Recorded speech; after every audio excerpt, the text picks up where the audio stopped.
want to give the HR manager here a message in terms of threatening and intimidating our members for participating in the strike. We've seen the notice sent out by the city calling this an illegal, unprotected strike. Even though we've told them the protection, we've given them the certificates, they still want to undermine workers' rights to protest. So we tell them, touch one of our members and you will fall. You will fall. That is not a promise, it is a reality. So you ask the case, Just Caitlin Butch. okay. Oh, it's a personal assistant, not even the executive director. That's how they see it.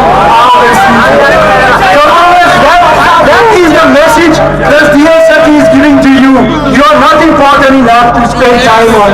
That is the message. And in 2019 we will give them a message as well.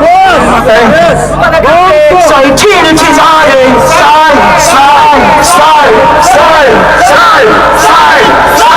晒。